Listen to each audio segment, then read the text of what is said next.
PT में सबसे अगर टफ शिफ्ट अगर देखा जाए, अगर आप प्रीवियस ईयर में देखिएगा तो 2021 में उसका एग्ज़ाम हुआ था पीटी का, और 2022 में आपका मेंस हुआ था।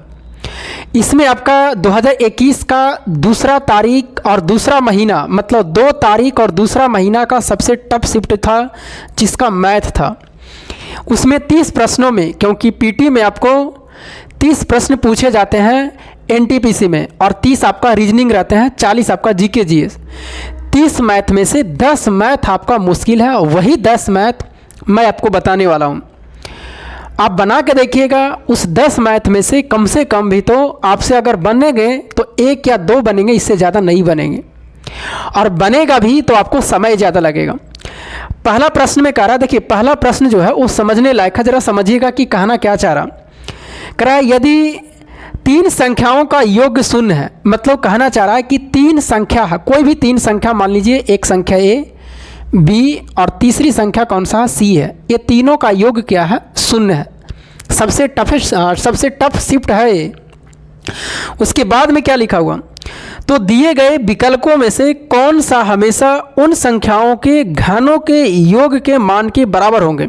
मतलब तीनों संख्या का योग शून्य है, फिर आपको बताना है कि जो आपको ऑप्शन दिए हुए हैं 4, उसमें से कौन सा ऑप्शन जो होंगे संख्या के घनों का योग, घनों का मतलब कितना होता है, पावर 3 होता है।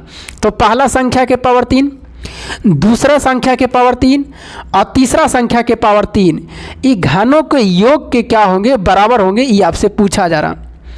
आपको लग रहा होगा कि सर ये तो बिल्कुल फॉर्मूले जैसा है, लेकिन अगर आप ऐसे तैयार नहीं करते और डायरेक्ट पढ़ करके छोड़ देते तो आपको पता नहीं चलता। ये हम आपको ऐसे अब कर दिए हैं, तो अब यहाँ से आपको पता चल रहा होगा कि सर एक फॉर्मूले होते हैं, वही फॉर्मूले को लैंग्वेज में लिख दिया गया और कुछ नहीं किया गया। आप क्या जानते हैं, आप जानते होंगे कि अगर 3 संख्याओं का योग अगर शून्य है, 3 संख्याओं का योग अगर शून्य है, तो हम जानते हैं कि A Q plus B Q plus C Q का जो मान होता है 3abc होता है, ये आप जानते होंगे। अब इसका मतलब क्या होगा कि ये तीनों संख्या का कितना गुना है, 3 गुना है, यही ना है। यानी जिस ऑप्शन में लिखा हुआ रहेगा कि संख्याओं का तिगुना, तीनों संख्याओं के गुणनफल का तिगुना, वही ऑप्शन क्या होंगे, सही होंगे। देखते हैं ऑप्शन में कौन सा सही है। पहला ऑप्शन में लिखा हुआ है तीनों संख्याओं के गुणनफल का 3 गुना, तीनों संख्याओं के गुणनफल का 3 गुना, इसका मतलब यही ऑप्शन आपका क्या है, सही है। दूसरा ऑप्शन में शून्य लिखा हुआ है, 3 संख्याओं का गुणनफल लिखा हुआ नहीं, 3 संख्याओं का गुणनफल नहीं, 3 संख्याओं के गुणनफल का 3 गुना होता है। ऑप्शन नंबर सी भी कितना मारे होंगे, और डी में है 1 लिखा हुआ, तो इसका आंसर ऑप्शन नंबर ए होगा, पहला वाला होगा। और देखिए किस तरह से इसको लैंग्वेज में पूछा गया। एक सवाल ये हुआ। अगले सवाल में बढ़ते हैं कि अगला सवाल आपका क्या है। अगला सवाल आपका प्रोबेबिलिटी से पूछा गया है, और प्रोबेबिलिटी से ये भी सवाल अच्छे हैं। कह रहा है एक कटोरे में 9 नीली, 3 सफ़ेद और 5 काली गेंद है। नीली है, सफ़ेद है, और उसके बाद में सफ़ेद के बाद में काली गेंद है। नीली की गेंदों की जो संख्या है वो आपका 9 है, सफ़ेद की संख्या 7 है और काली गेंदों की संख्या 5 है। अब आगे क्या कहा गया, यदि एक बार में 2 गेंद को निकाला जाता है, यहीं पर देखिए प्रश्न को मुश्किल कर देता। जब कह देगा कि एक से ज़्यादा गेंदों को निकाला जाए, तो फिर आप जो 10th क्लास में पढ़े हैं उससे नहीं बनेगा। लेकिन अगर इसी सवाल में कहता एक गेंद को निकाला जाए एक बार में, तो फिर प्रश्न आपको आसान हो जाएंगे। 10th क्लास में आप पढ़े जो हैं, प्रायिकता जो पढ़े हैं, वहाँ पर आप एक बार में एक ही चीज़ को निकाले होंगे, और वो आपका 10th क्लास का सिलेबस हो जाता। कंपटीशन में क्या कर देता है कि एक बार में एक से ज़्यादा चीज़ों का निकालता, और इसमें एक बार में कह रहा है कि एक बार में 2 गेंदों को निकाला जाता है। तो ये प्रश्न अब आपको सीधा सीधी नहीं है, इसमें आपको कॉम्बिनेशन लगाना पड़ेगा। अब कह रहा है कि 2 गेंदों को निकाला जाता है, तो केवल एक ही गेंद को सफ़ेद होने की प्रायिकता क्या है।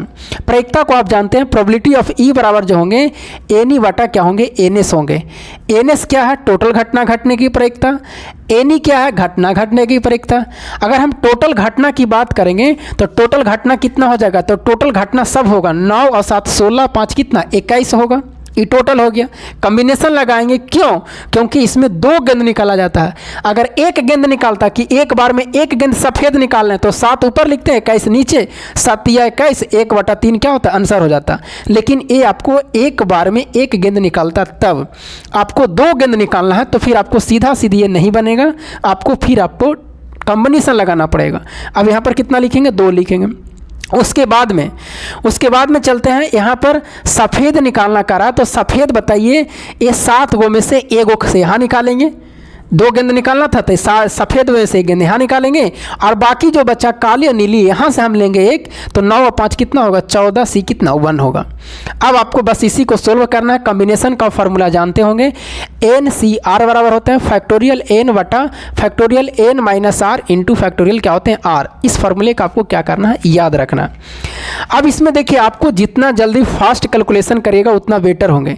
अगर 1 रहता तो उसका मान वही होता, 7 गुना कितना हो जाएगा? 14 हो जाएगा। अगर फैक्टोरियल 1 यहाँ C1 रहेगा तो फिर वही होता है, 7 और 14 है तो 7 और 14 ही होगा।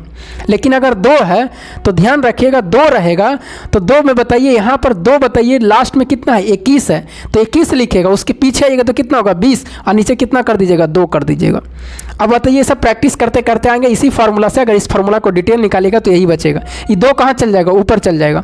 कटता है तो काट दीजिए, 7 या 21, 2 दहा के 20, और 2 पचे 10, और 2 सते कितना? 14, 7 बटा कितना होंगे? 15। इस सवाल का क्या होंगे? आंसर होंगे। यहाँ पर इस चीज़ों को आपको समझ में नहीं आया होगा तो ये आपको फिर पूरा डिटेल से पढ़ना पड़ेगा, तब आपको समझ में आएंगे। आगे बढ़ें, चलिए अगला सवाल देखते हैं। ये दोनों सवाल क्या थे? मुश्किल थे। अगला सवाल देखते हैं, जो तीसरा सवाल है। तीसरा सवाल में कह रहा है, ये देखिए, दूसरा सवाल आपसे बन जाता, तीसरा सवाल यही था। दूसरा तो आसान था, रूट में दिया हो तो बन जाएंगे आपको। ये तीसरा सवाल था। चौथा सवाल में आते हैं, कह रहा है कि 30 किलोमीटर प्रति घंटा की यात्रा से 30 किलोमीटर की यात्रा के पश्चात दुर्घटना के कारण एक रेलगाड़ी की सेवा बाधित हो गई। देखिए, ये रेल आप जब चैप्टर पढ़े होंगे तो उसमें ये बताया गया होगा दुर्घटना वाले सवाल। और देखिए, इस शिफ्ट में वही सवाल पूछे गए जिस चैप्टर में सबसे टफेस्ट सवाल होते हैं। अगर हम ट्रेन की बात करें तो सबसे टफ सवाल जो ट्रेन में होते हैं दुर्घटना वाले होते हैं, वही पूछा गया। आप जहाँ पर जिस टीचर से पढ़ते होंगे तो वहाँ पर आपको लगता होगा कि ये सवाल पूछेगा ही नहीं। हमें भी लगता था पहले जब हम पढ़े थे 2019-20 में, तो हमें लगा था कि ये सवाल नहीं पूछेगा कहीं, और देखिए ये सवाल आपको यहाँ पूछा गया ट्रेन का, दुर्घटना वाले। क्या कह रहा? पहले तो सवाल ही देकर के कितना छोड़ देंगे। कह रहा 30 किलोमीटर की यात्रा के पश्चात दुर्घटना के कारण एक रेलगाड़ी की सेवा बाधित हो गई। अच्छी ये आपको सोचने वाली बात है कि जब दुर्घटना होगा तो कुछ ना कुछ घटना घटेगा, तो चाल तो बाधित हो गई, समय तो ज़्यादा लगेगा ही। मतलब कह रहा है कि 30 किलोमीटर सही से 30 किलोमीटर गया, ट्रेन यहाँ से शुरू की और 30 किलोमीटर जाने के बाद में यहाँ से दुर्घटनाग्रस्त हो गया। ट्रेन क्या हो गया? दुर्घटनाग्रस्त हो गया। उसके बाद में कहा कि इसकी जो चाल थी, वास्तविक चाल की 4/5 हो गई। मतलब चाल की बात करें तो जो चाल वास्तविक चाल था, यानी वास्तविक चाल जो ठीक ठाक से चल रहा था, और एक दुर्घटना का चाल होगा, तो ये वास्तविक जो चाल था वो 5 होगा और दुर्घटना के बाद में कितना होगा? 4 होगा। क्योंकि चाल जो हो गया पहले 5 था, अब 4 हो गया, तो समय पर भी आपको प्रभाव पड़ेगा। यानी अगर हम समय यहाँ से निकालेंगे तो समय जो निकलेगा वो 4 अनुपात कितना होगा? 5 होगा। यही ना होगा, जब चाल आपको ज़्यादा होगा तो समय कम लगेगा, क्योंकि उल्टा हो जाएगा। अब आगे चलना है। आगे क्या कहा? आगे लिखा हुआ है, इस कारण यह 45 मिनट की देरी से पहुंचता है। यदि दुर्घटना 18 किलोमीटर दूर हुई होती, मतलब यहाँ से कहना चाह रहा है कि जैसा ही दुर्घटना हुआ तो यहाँ पर ट्रेन 45 मिनट क्या पहुँचती है? लेट से पहुँचती है, 45 मिनट लेट से पहुँचती है। लेकिन अगर यही ट्रेन 18 किलोमीटर आगे होकर के यहाँ पर दुर्घटना होता तो ये फिर 36 मिनट की देरी से पहुँचती। कितना मिनट? 36 मिनट की देरी से पहुँचती। ये आपको कहना चाह रहा हूँ, 36 मिनट की देरी से पहुँचती। तो रेलगाड़ी की वास्तविक चाल क्या है, ये आपसे पूछा जा रहा। आप जरा आइएगा, देखिएगा सवाल किस तरह से पूछा गया। यहाँ पर आपको कुछ नहीं करना है, मैं जो आपको मेथड बता रहा हूँ उसी मेथड को आपको ध्यान में रखना है। यहाँ पर आप देखिए कि अगर ये ट्रेन जो है, अच्छा ये 2 बात तो आप समझ रहे होंगे ना कि चाल ज़्यादा होगा तो समय कम लगेगा, और अगर चाल कम होगा तो समय ज़्यादा लगेगा। ये जो उल्टा किए हैं, कब? जब दूरी बराबर होगा तब। ये तो आप क्लियर है ना यहाँ पर 4/5। अब यहाँ पर आपको क्या करना है कि 45 मिनट के लेट और 36 मिनट के लेट हुआ, तो कितना मिनट यहाँ पर अगर अंतर करेंगे तो कितना मिनट हो रहा है? 9 मिनट का हो रहा है। कितना मिनट का? 9 मिनट का ही ना, तो कहिएगा यस सर।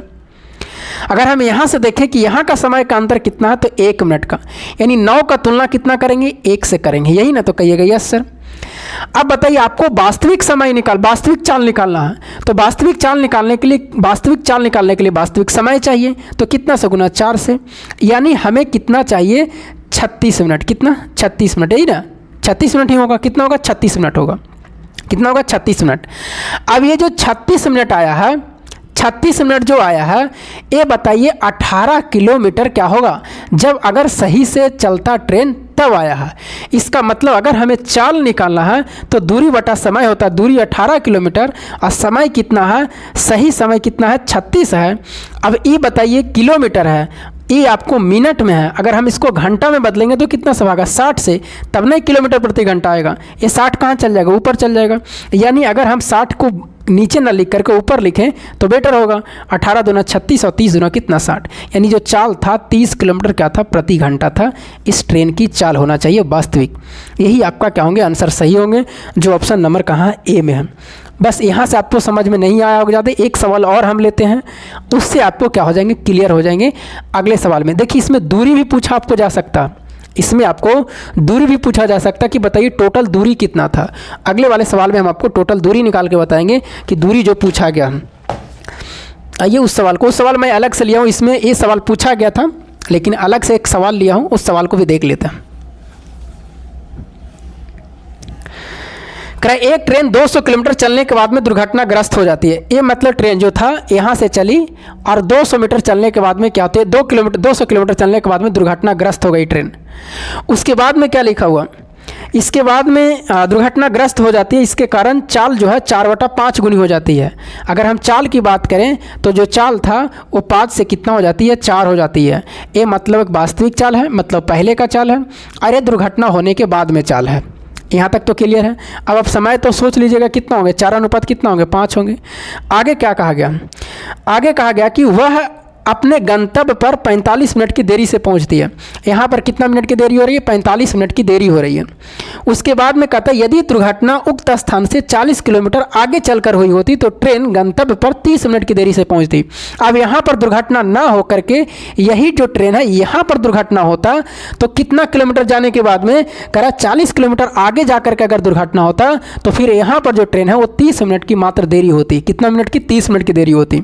तो आपसे पूछा जा रहा है कि बताइए ट्रेन की कुल दूरी और इसमें चाल। देखिए इसमें दूरी भी पूछा गया, पहले चाल निकाल लेते हैं। अच्छा बताइए यहाँ का अंतर कितना का है? 1 का है समय का। यहाँ समय का अंतर कितना का है? 15 का समय का अंतर है। अब बताइए कि 15 का तुलना कितना से करेंगे? 1 से। हमें क्या चाहिए? वास्तविक चाल चाहिए, तो वास्तविक समय से गुना करेंगे तो 15 चौका कितना होगा? 60। ये 60 आपका क्या होंगे? मिनट होंगे। हमें अगर चाल निकालना तो चाल बराबर दूरी बटा समय। दूरी कितना था? तो दूरी अब यहाँ से प्रयोग करेंगे 40 और समय कितना? 60। इसी को हम 1 घंटा लिख सकते हैं, तो 40 बटा कितना होगा? 1, यानी 40 किलोमीटर प्रति घंटा क्या है? चाल है। ये क्लियर हो गया। अब आइए हमसे दूरी पूछा गया, तो अच्छा दूरी निकालेंगे तो दूरी तो बताइए 200 किलोमीटर पहले ठीक ठाक चला था, तो ये तो दूरी रहेगा ना, ये तो दूरी रहेगा, तो कहिएगा यस सर।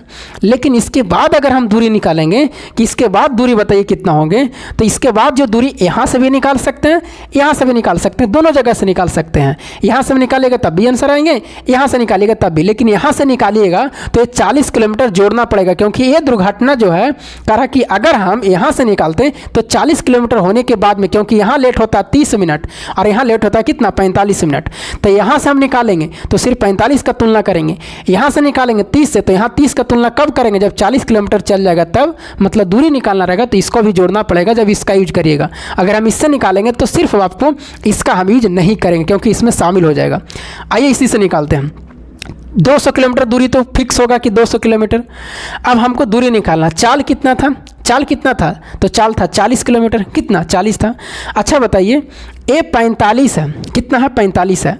अगर हमें 40 किलोमीटर दूरी चलते हैं तो बताइए कितना मिनट का देरी होता है? 15 मिनट का हमें क्या बचता? बच जाता। 15 मिनट हमें बच जाता।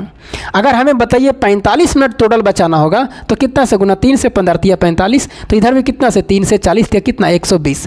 यानी 120 किलोमीटर दूरी और होगा, और 200 पहले था तो टोटल कितना हो जाएगा? 320 किलोमीटर क्या होंगे? टोटल दूरी होंगे। इस सवाल का क्या होंगे? आंसर होंगे।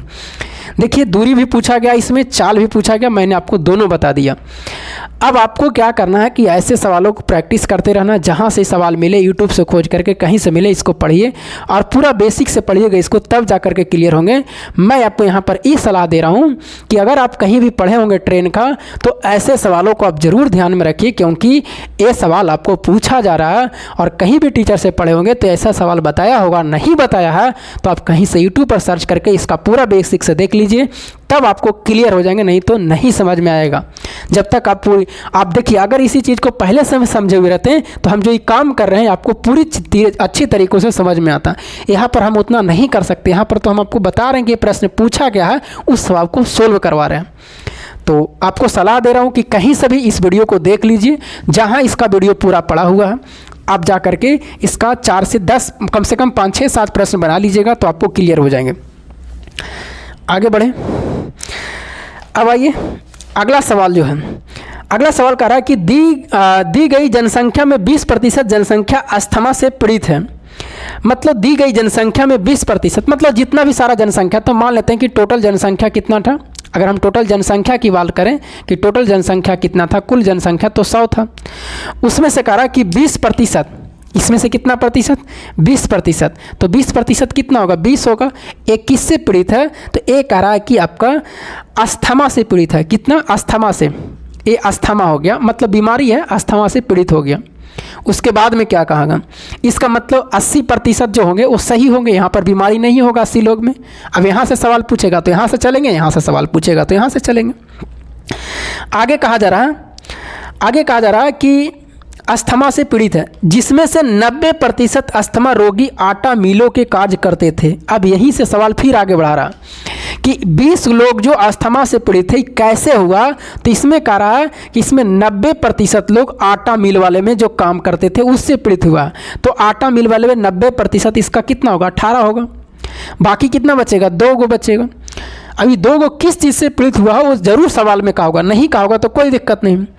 आगे कह रहा है यदि कुल जनसंख्या के 30% लोग आटा मिल से कार्य करते हैं। अब यहाँ पर देखिए कह रहा है कि जो टोटल जनसंख्या था उसका 30% आटा मिल में, तो आटा मिल में टोटल काम कितना कर रहा, तो आटा मिल में टोटल जो काम कर रहा है, आटा मिल में टोटल काम, मिल में काम जो कर रहा कुल, वो कितना कर रहा है, 30 गो कर रहा है। तो आपसे क्या लास्ट में पूछा गया, आपसे लास्ट में पूछा गया कि बताइए आटा मिल में कार्य करने वाले उन लोगों का प्रतिशत ज्ञात कीजिए जो अस्थमा से पीड़ित है। तो बताइए अस्थमा से पीड़ित कितना था आटा मिल वाले में, 18। इसका प्रतिशत निकालेंगे तो कितना का तुलना, टोटल कै गो था, 30 गो था आटा मिल में, और प्रतिशत निकालना कितना से, 100 से। 6 तिया 18, 6 पजे 30 और 20 पजे कितना, 100 और 20 तिया कितना, 60। यानी 60% लोग क्या हैं जो आटा मिल में काम करते हैं उसका पीड़ित था। ये बहुत ही अभी अच्छे सवाल थे, वैसे ट्रेंडिंग में सवाल रह रहे हैं। देखिए एनटीपीसी में किस तरह से सवाल पूछे जा रहे हैं। आगे चलिए,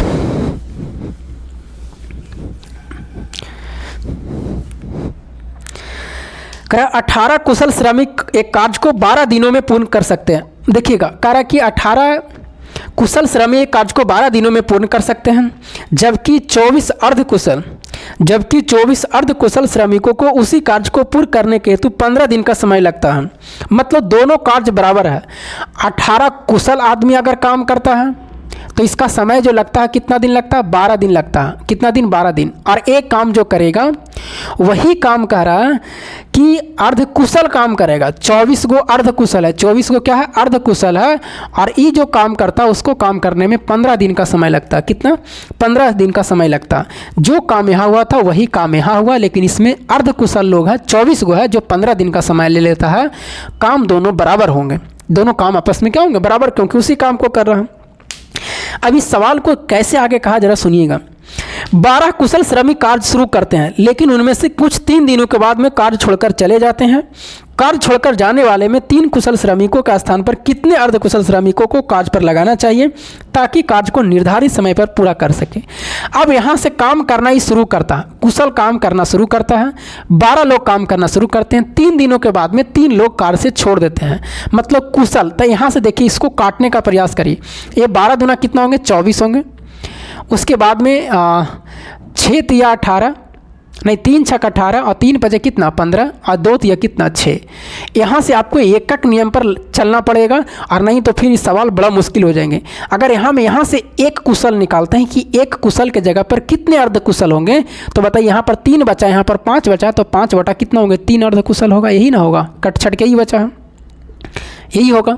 अब जब इतना निकाल दिए हैं तो अब आपको कह रहा कि 3 कुशल काम करके छोड़ के चल गया, 3 कुशल, तो इसमें 3 से गुना, तो इधर भी 3 से गुना कर दीजिए। तो 5/3 में अगर हम 3 से गुना करते हैं तो 3 से 3 कट जाएगा, ये 5 जो बचा कौन बचा अर्ध कुशल, यानी 3 गो के जगह पर कुशल के जगह पर हमें 5 गो क्या रखना चाहिए अर्ध कुशल, तो काम समय पर समाप्त हो जाएंगे और इसका आंसर कितना होंगे 5 होंगे, जो ऑप्शन नंबर कहाँ सी में दिया हुआ। देखिए प्रश्न को कितना लंबा था, लेकिन अगर एकक नियम से बनाइएगा ना ऐसे करके तो ये प्रश्न बिल्कुल आसान हो जाएगा, नहीं तो दूसरा दिमाग लगाइए तो बहुत लंबा चल जाएगा। चलिए आगे बढ़े। देखिए कितने कितने ये सब एक शिफ्ट में सवाल पूछेगा, ये जो सवाल पूछे गए हैं एक शिफ्ट का सवाल है। अगला सवाल देखिएगा, अगला सवाल ब्रीथ से है और ये सवाल हमको लगता है शायद कोई ही बना सकता, नहीं तो नहीं बनेगा। कह रहा है एक ब्रीथ में एक सरवाई लंबाई वाले 2 जीवाएं हैं, केंद्र पर 60 डिग्री और 90 डिग्री का कोण आधारित है अंतरित करता है, तो इस परिदृश्य के संबंध में कौन सा कथन सही है आपसे पूछा गया। मतलब एक सर्किल का रहा और एक सर्किल के केंद्र पर कहता है कि 60 डिग्री और 90 डिग्री का कोण बनाता है। 2 जीवा, एक जीवा एक्स है और एक जीवा कौन सा वाई है। इसमें कह रहा है केंद्र पर, तो इधर से इसको मिला दीजिए और इसको इधर से मिला दीजिए। एक्स पर कह रहा 60 डिग्री का केंद्र पर कौन बन रहा है और वाई पर कितना डिग्री का 90 डिग्री का कौन बन रहा है। आपसे रिलेशन पूछा जा रहा है कि एक्स वाई में रिलेशन क्या होगा, 4 ऑप्शन दिए हुए हैं।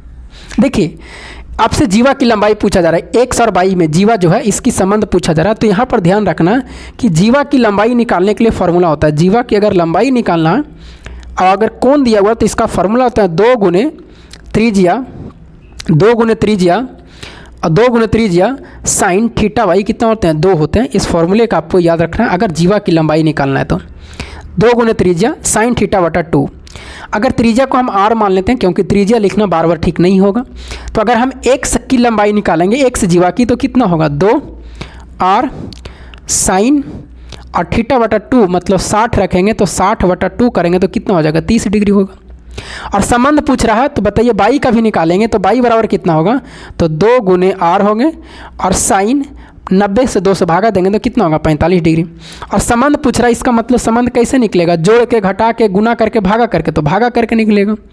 भागा करके तो इधर भी भागा कर देंगे और इधर भी भागा कर देंगे, ये 2r से 2r कट जाएंगे। अब बताइए क्या बचेगा, x बटा बाई, साइन 30 का मान 1/2, साइन 45 का मान 1/√2 होते हैं। अब बताइए क्या होगा, इस सोलो करिए तो x बटा बाई बराबर 1/2 और ऊपर में जाएगा √2 बटा कितना 1, ये 2 है और ये √2 है तो यहाँ पर √2 एगो बचेगा, यानी √2x बराबर कितना होगा 22 होगा। √2x बराबर कितना होगा 22 होगा।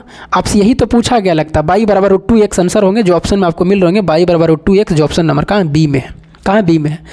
तो ये सवाल देखिए, इसमें आपको अगर फॉर्मूला याद रखते हैं तो बन जाते हैं, नहीं तो आपसे नहीं बनने वाले। जीवा की लंबाई बराबर जब कोण दिया हो रहा है तो 2 गुने त्रिज्या साइन थीटा बटा क्या होते हैं 2 होते हैं। इस चीज़ को आपको ध्यान रखना। आगे बढ़ें, चलिए आगे बढ़ते हैं।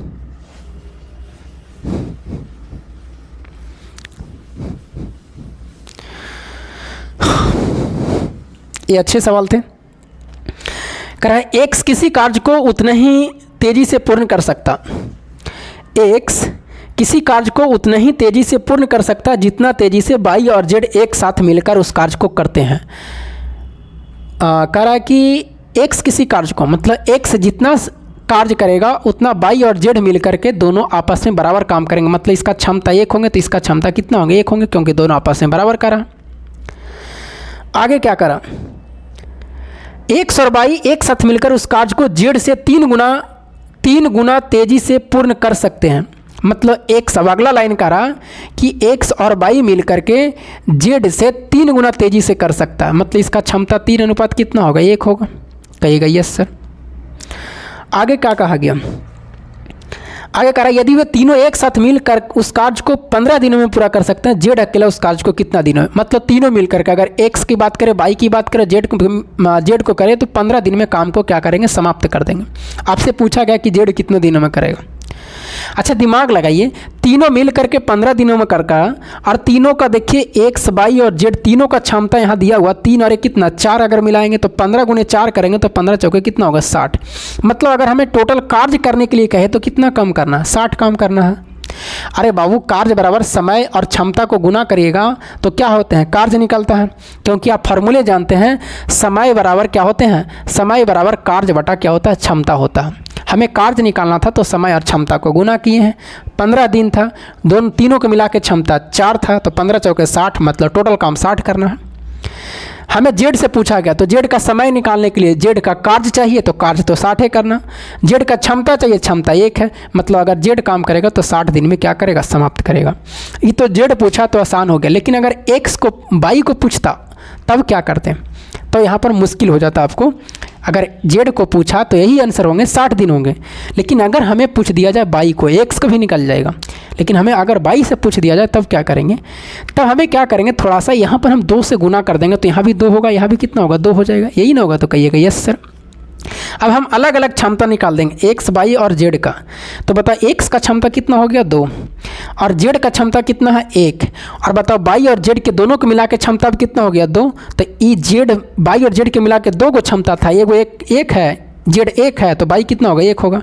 अब यहाँ से देखिए तीनों का क्षमता अलग अलग निकल गया। अब एक्स का पूछे, वाई का पूछे, जेड का पूछे, सबका निकल जाएगा। तो अगर मान लीजिए यहाँ से पूछता वाई का तो थोड़ा सा आपको दिमाग लगाना पड़ता।